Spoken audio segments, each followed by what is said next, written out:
నేను ఇప్పుడు మెత్తాళ్ళు కర్రీ చేస్తున్నానండి. ఆయిల్ పెట్టుకున్నాను, వేసుకున్నాను. ఇది బాయిల్ చేసుకున్నాను. ఎగ్ వేసేస్తున్నాను. దీంట్లో కొంచెం వేయించుకున్నాము.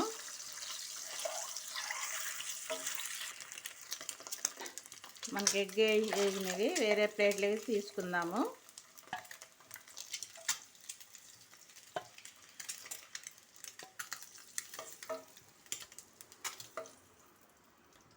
ఈ విధంగా వేయించుకుందాము. ఇవి పక్కన పెట్టేసి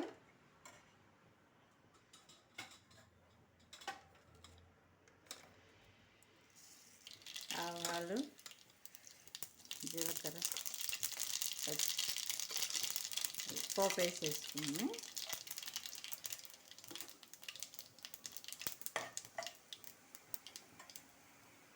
అవి వేగినాయి కదా. ఆనియన్స్ ఒక 2 కట్ చేసుకున్నాను.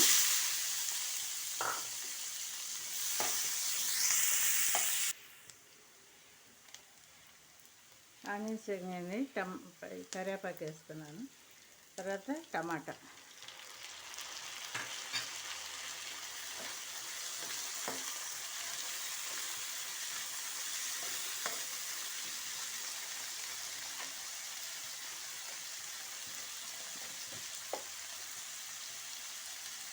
సాల్ట్ వేసుకుని సాల్ట్ కూడా వేసేసి టమాటా ఆనియన్స్ తొందరగా మెత్తబడుతుంది అని వేసింది.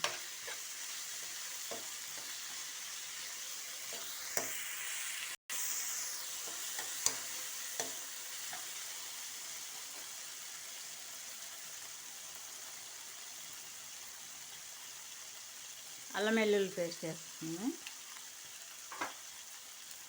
తర్వాత సన్నగా తరిగి పెట్టుకున్న పచ్చిమిర్చి,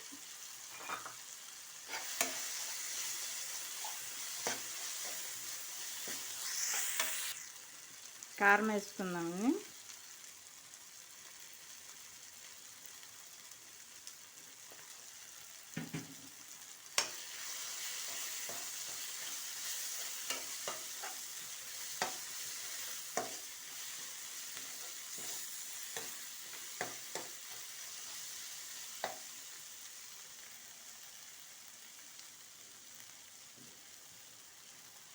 మనకి పులుసు కదండి, చింతపండు పులుసు వేస్తున్నాను.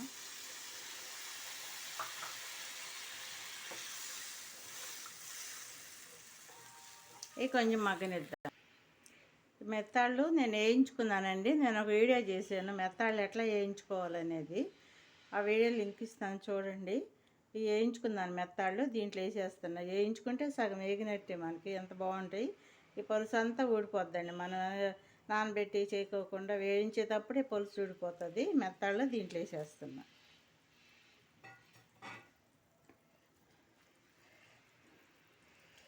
ఈ పులుసులో మెత్తాళ్ళు, టమాటా అన్నీ ఉడకనిద్దాము ఒక 5 నిమిషాలు. మనకు అన్నీ ఉడికినాయండి. మెత్తాళ్ళు కూడా ఉడికినవి. ఇప్పుడు మనము దీంట్లో మెత్తాళ్ళు ఎగ్గు పులుసు కదా, ఎగ్ వేసేస్తున్నాను. చాలా అంటే చాలా బాగుంటుందండి.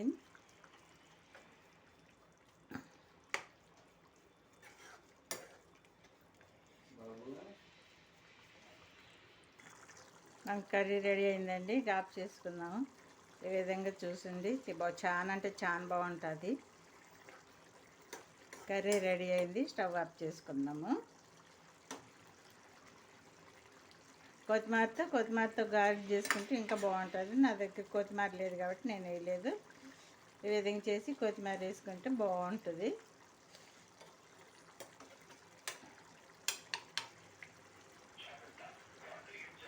Please like,